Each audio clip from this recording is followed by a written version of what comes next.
Good evening, this is Nicolina Nix, and you're here with another episode of Women, Wit, and Wine.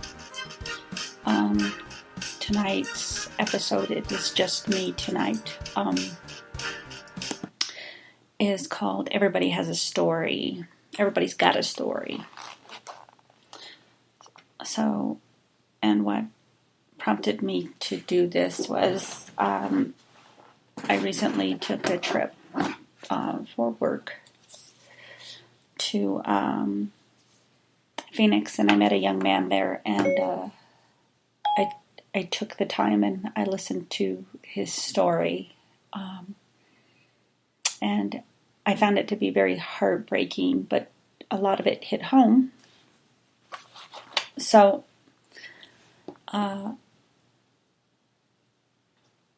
the talk we had, he had lost a friend, and he had last week, or a couple of weeks ago, I think, from his story was he had drank a lot and taken some Xanax, and so really for me it hit home because it was a suicide attempt for him.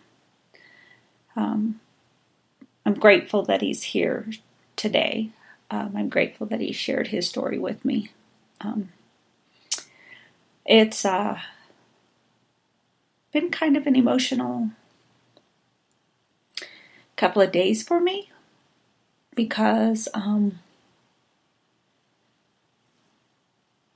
it hit home because I've been there. It's not that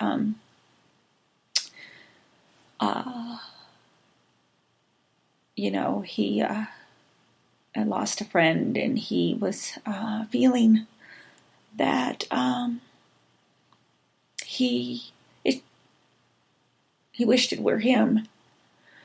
And I talked to him and I listened to him, and I told him that, I believe that the universe had bigger plans for him.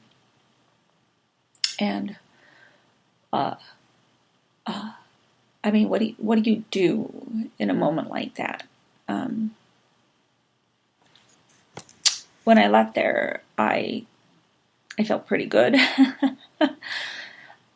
about what had transpired, but the days after, I felt my heart was heavy because I wondered if I had done enough. Because I don't know if I'd done enough. Before I left, I went back to hopefully see if he was there again.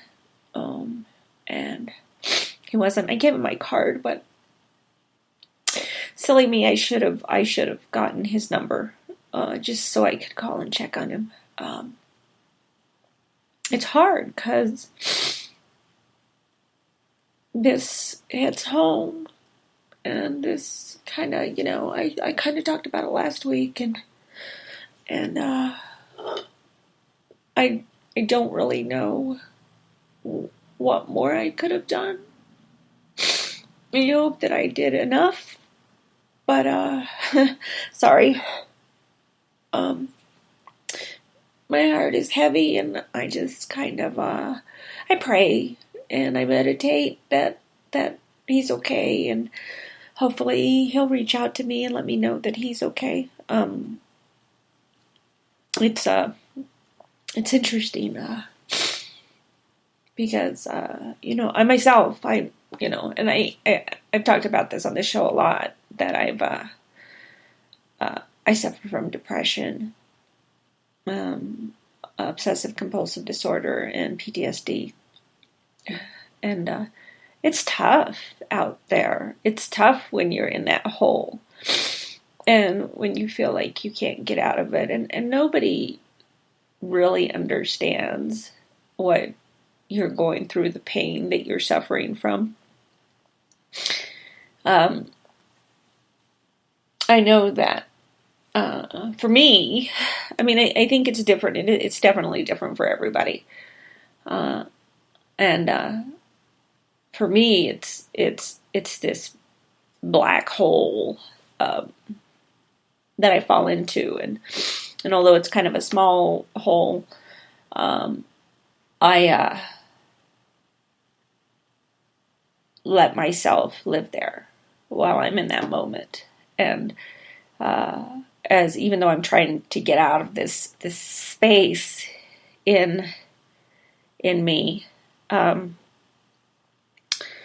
I the more that I try to get out of the hole, the deeper I dig, until there's just no escape, and then something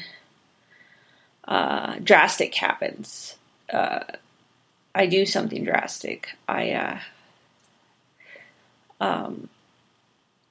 spent years with depression. I think I remember the first time I sat in a therapist chair.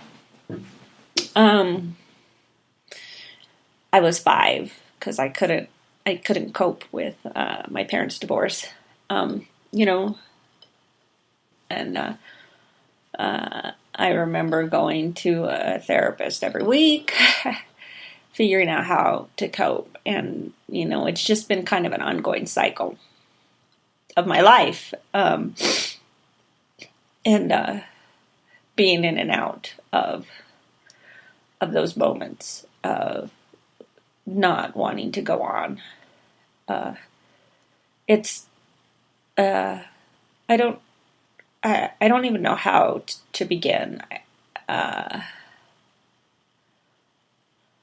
Where you are in that moment.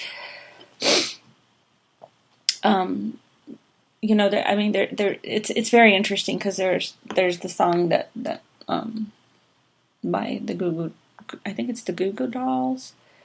And there's the line that says, "You bleed just to know that you're alive."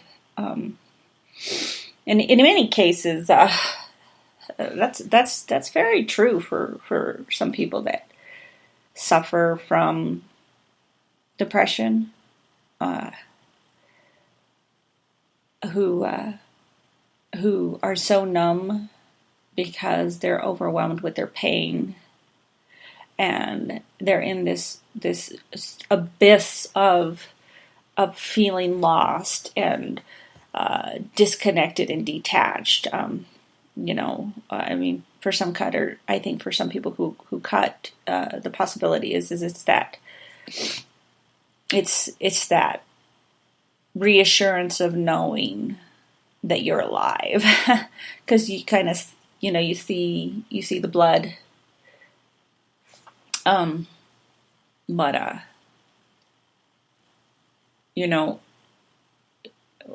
where do you cut?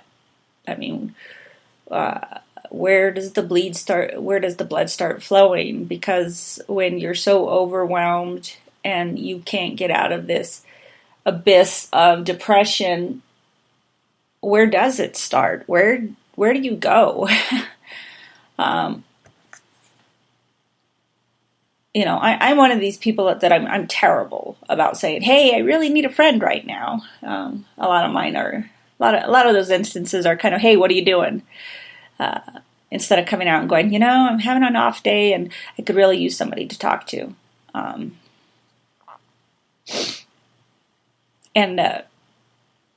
But for people who haven't been there, I think it's harder for them to understand.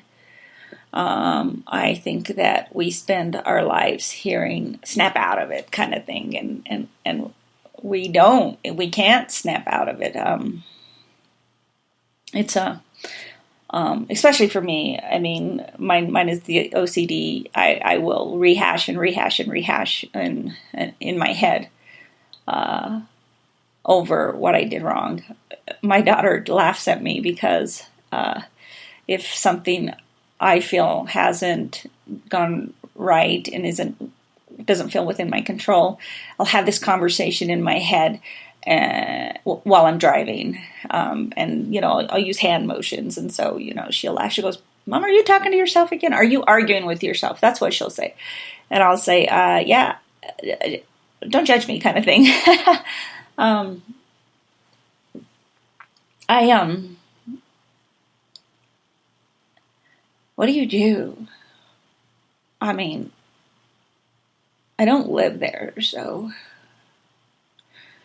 and I just want to know that this young man is safe and healthy. He has a family, and I hope that he reaches out to them. I hope that he realizes that there's bigger things in store for him than ending it.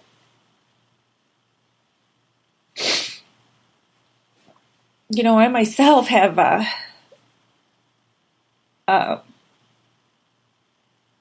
been there. I've been there, and it's hard. It's hard to describe. It's if you don't go through this, if you don't suffer through this, and I think a lot of people do suffer from it more than they realize. How do you tell people that, right now, that every fiber in my body is on fire? And I am in so much pain. Not only emotionally, but physically and spiritually, that it's just excruciating. And you know what? How do you help people to understand that? I think, my best description would be saying, being in the blackness of 100-foot dive and not being able to see what's really in front of you, or behind you. Where does this go? What's out there for people? What's out there for somebody that suffers from depression?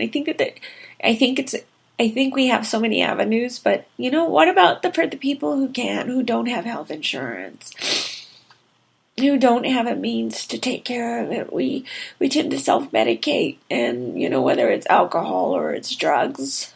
I know for years,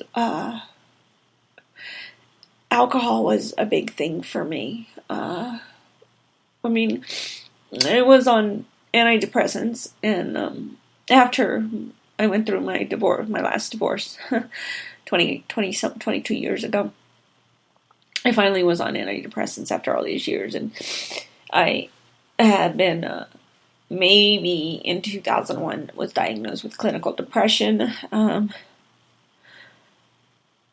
then in 2011, I was diagnosed with depression as well as OCD and PTSD, because I went through a breakup, and I'm in a better place now because I realize that I don't have to live in this pain anymore. We don't have to live in the pain, but I know that when things don't go right for somebody, it's easier to live in the pain because it's comfortable. It's what you know. So how do you move past that pain? How do you get out of it? For people that are like, hey, get out, get socialize and stuff like that. But you know what? When you're in that moment, oh my God, it's hard just to even get out of bed. I think the last time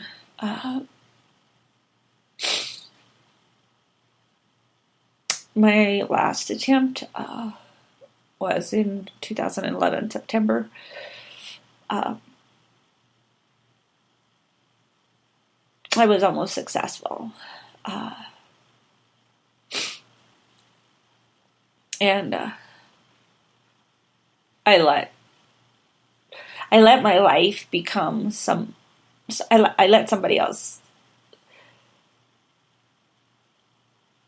ruin my strength. And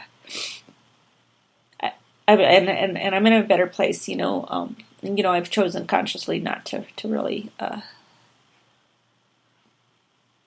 put myself in that position, but I still have my moments. I have moments when I feel like I'm not in control of wanting to think, oh my God, this is too much for me.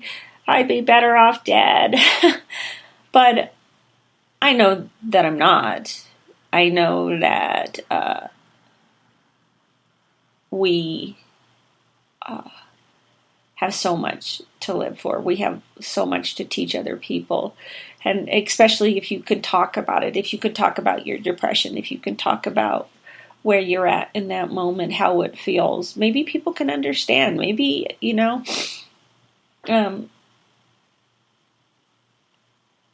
for me it was, I needed to quiet the voices in my head. And the ones that say, I was a mistake. I'm not good enough. I'm a whore. I'm a slut. Am I trying to keep up with my father? I mean, I had years of conditioning to think of to realize that I had no self-worth when it came to me. With my mom was for me a toxic person, and for years I just fell into it over and over again, and it was cruel. It was cruel, and I catch myself sometimes because I don't want to inflict that on my daughter, my youngest daughter. But I find myself that I do, because I think it becomes an innate part of us that we become our parents. But it's about recognizing that moment.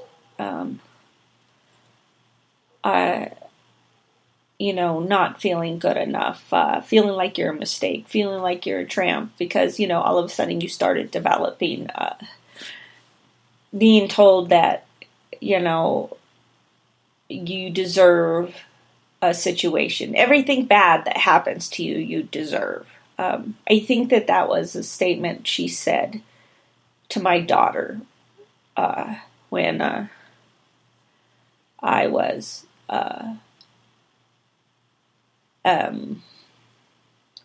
not around. Every horrible thing that has ever happened to me, I've deserved. And why would you want to do that? I think karma has some amazing ways of taking care of things in the universe, but I don't really wish ill on anybody. Well, I can't really say that I don't wish ill. I think those thoughts always cross anybody's head. Those thoughts are always out there. However, when it comes down to that human part of you, I don't think that we really truly mean a lot of what we say. Because, when it happens, it's like, oh my God, I can't believe that happened. I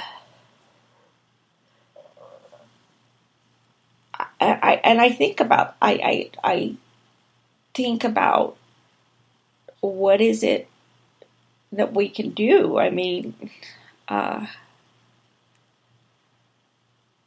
how do we move past, hey, I'm in this black hole and I really need a way out of it?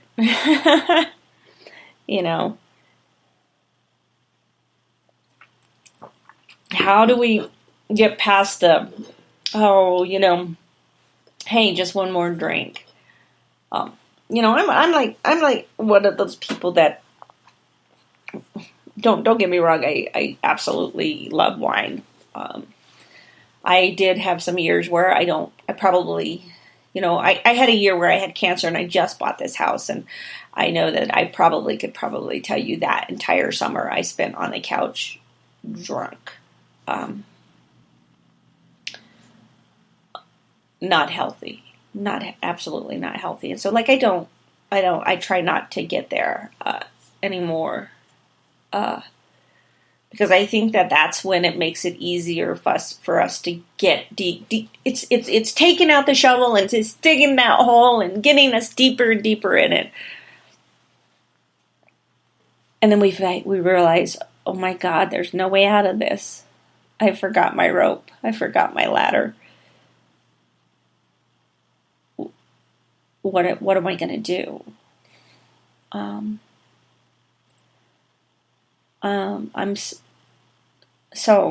then with the OCD, comes,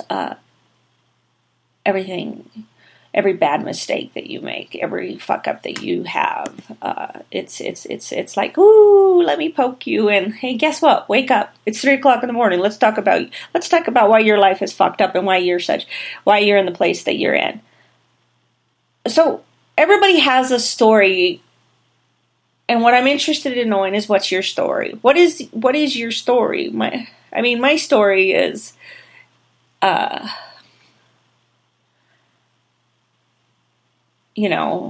am the product of divorce. I am the product of abuse. I am a product of depression, and I've been a product of rape, and I've been in abusive marriages. My mother was an abusive personality. I know that there was abuse between my mother and my father. And I've had abusive marriages, abusive relationships, and I think it's easy. I think it's easy to fall into the pattern of being abusive. I don't really think that we wake up every morning thinking, oh my God, I'm just going to be mean and hateful to everybody I know. But then maybe they do. Maybe we do. My first suicide attempt probably was at 13. I wanted to shoot myself. Not funny in the least bit. But I remember growing up being told I was a liar, and I was a mistake, and I hit puberty. It's, are you pregnant? No. Are you sure? Yes. You want to get checked? And then so like after a while, you start to think, wow, geez, God, if I'm gonna be accused of it, I might as well do it.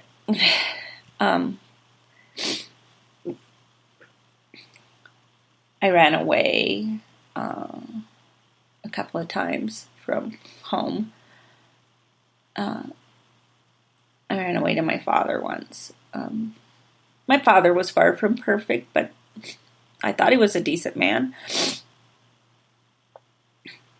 It's been an interesting week. I had a cousin reach out to me who asked me, she said, I guess she had something from my father's funeral and she's going to send it to me. So I'm interested to see what it is. And I'm a little scared because my dad died. Oh, geez.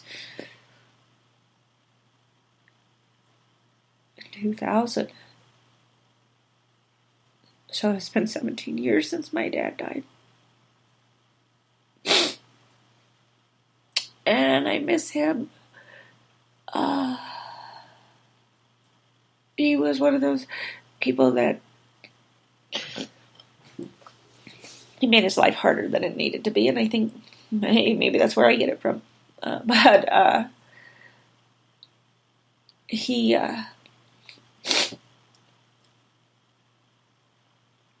when he died,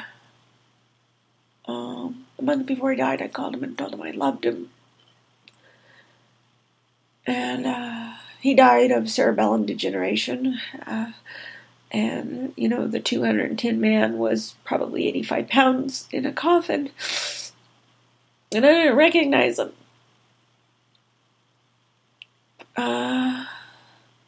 But he was one of those guys, he was one of those dads that says, well, it's your mistake. You're the only one that really has to live with it. And I think that one in itself was so powerful for me.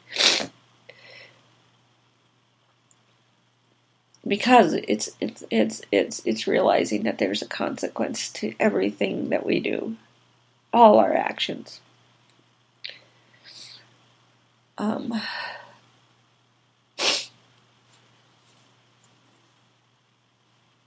I know that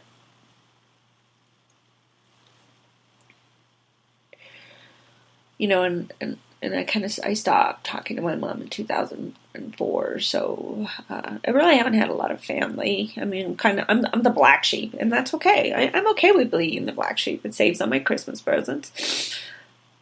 But still, it doesn't mean that it doesn't get lonely that I don't have family around.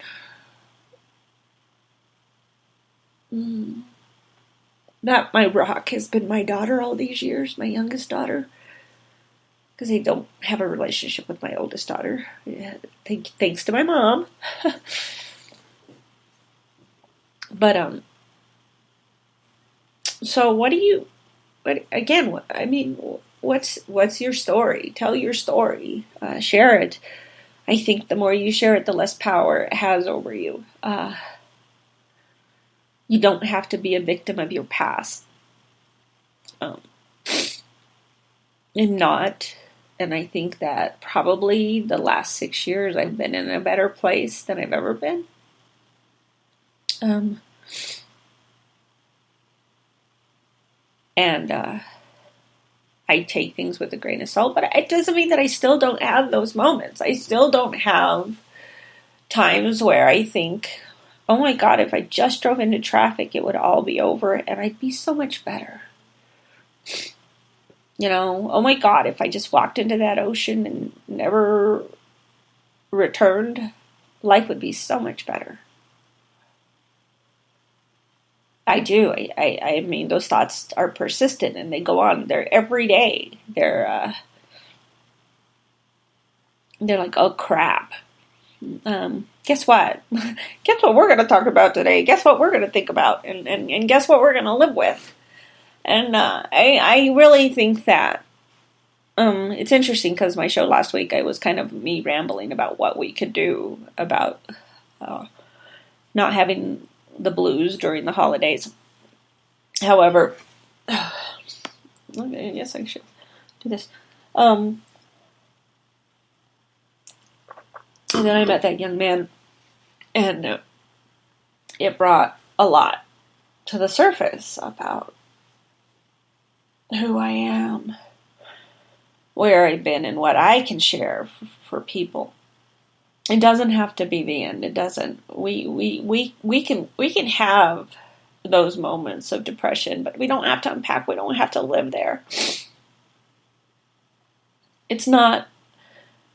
It doesn't define us. It's a defining moment, but it doesn't define us. It doesn't define who we are. It doesn't say, I'm crazy. You're crazy. Oh my God, you're crazy because you go through suicidal ideation.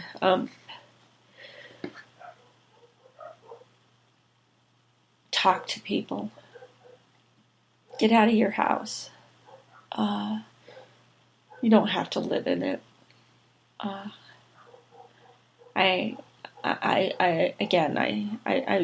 pray every night, and right now that I'm going to hear from this young man, just because I want to know that it's okay. I even called the bar to find out who the bartender was because she seemed to have known him. So I guess she works Monday and Tuesday.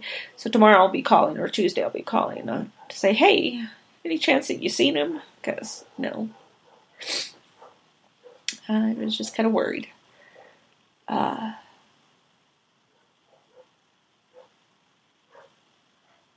I've been there. I've most of the time when I'm there, though, I'm in that place of I'm by myself. I've isolated myself at that point. Uh, I know not to do that now.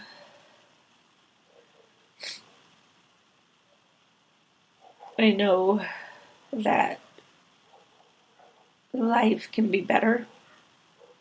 We don't have to accept it. We don't have to accept that we're lost and in pain. Um, it's very funny. I had a conversation where where I had a woman tell me that with the Lord, with the Lord, I could overcome my depression. I can overcome suicidal ideation, and it's like I don't know about that. Because, for me, it didn't help me when I was younger. I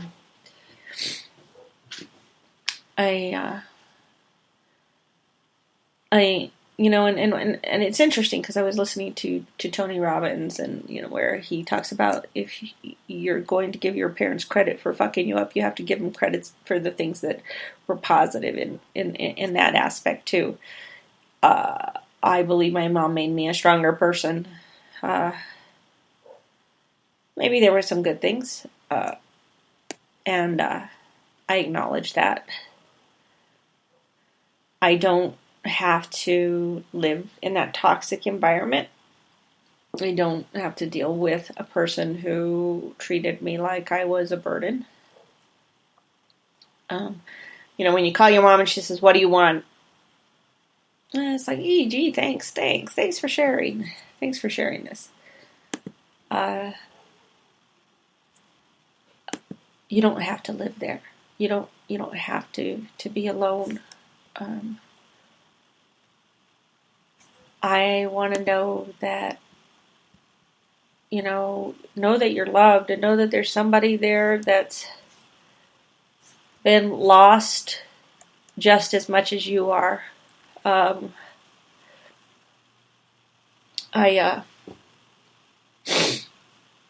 spent many years lost. I spent many years not understanding why my brain functioned the way it did.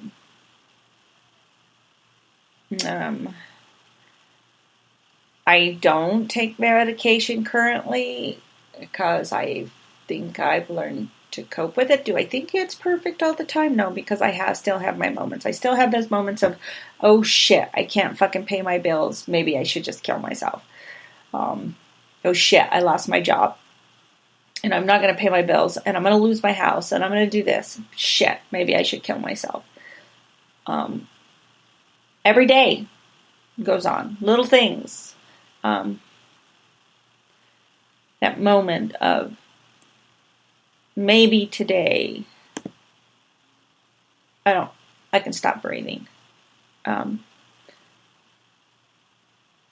Maybe tomorrow I don't have to be here. Then I think of my daughter, my youngest daughter, and I know that she, as my rock, what would I do? What would it do to her? I think the last time that I attempted suicide, it was horrible. I was horrible. I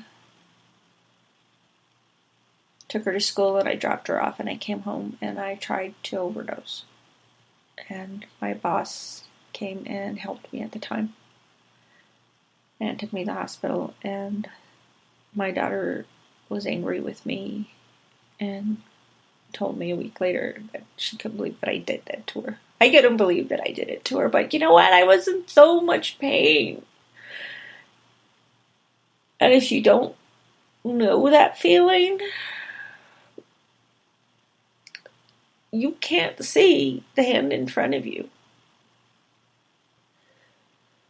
I have this saying of things of people, and that I say to people, it's like, you can't save somebody who doesn't want to be saved, and that's the reality. That's the reality of people with depression and wanting to commit suicide. You really can't save somebody who doesn't want to be saved. You can listen. You can offer help. You can offer guidance. But at the end of the day, there's still this lost part of you as a person with depression that says, I could die, and it's okay if I die. It's not okay. It's never okay. I mean, the people that you'll affect would be horrible. It would just be devastating to them. It's not fair to think about that to the people that love you and surround you.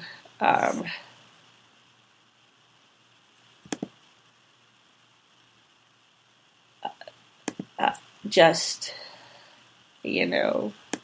moving past it and knowing that there are people that love you, there are people that understand, there's help out there, there's groups out there.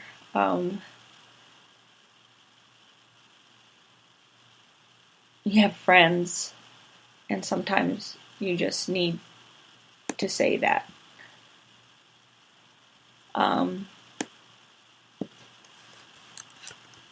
I myself know that for people, I've learned to talk better about it. I've learned that I don't have to live in it. I don't have to suffer through it. I'm not alone. And I think that knowing that you're not alone is definitely a big thing. Knowing that there are options to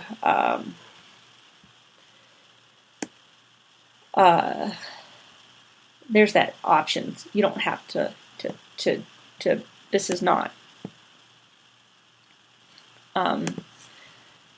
this is not the life you have to live. You have friends and family and resources.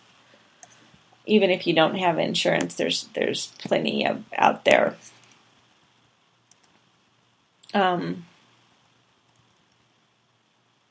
There's plenty help out there. I know that. I'm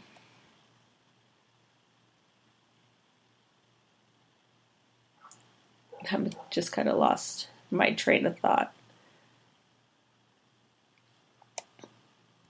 because I want people to know I'm a good person. I deserve to be here. I absolutely deserve to be here. This is not a oh my God, I have to live in this. I have to live in the sadness of my life. Because I don't. I think it's super important that we don't live in that sadness. I think that we can get past it. I think we have amazing connections of people that can help us out. You know?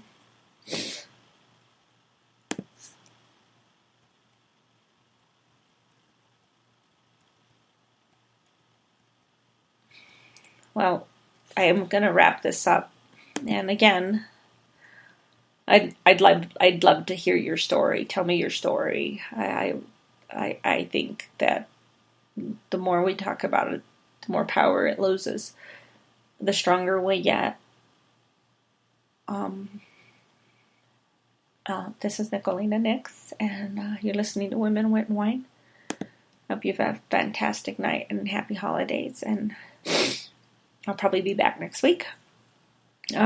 Hopefully after the first year, I'm gonna be working on some guests, and so I wanted to say thank you for everybody who's listened and supported me. I'm glad you're a part of my journey, and I'm glad you're here, and I'm glad you're listening. Thank you, everybody, and have a great night. This is Nicolina Nix, and you're listening to Women, Wit, and Wine. Good night.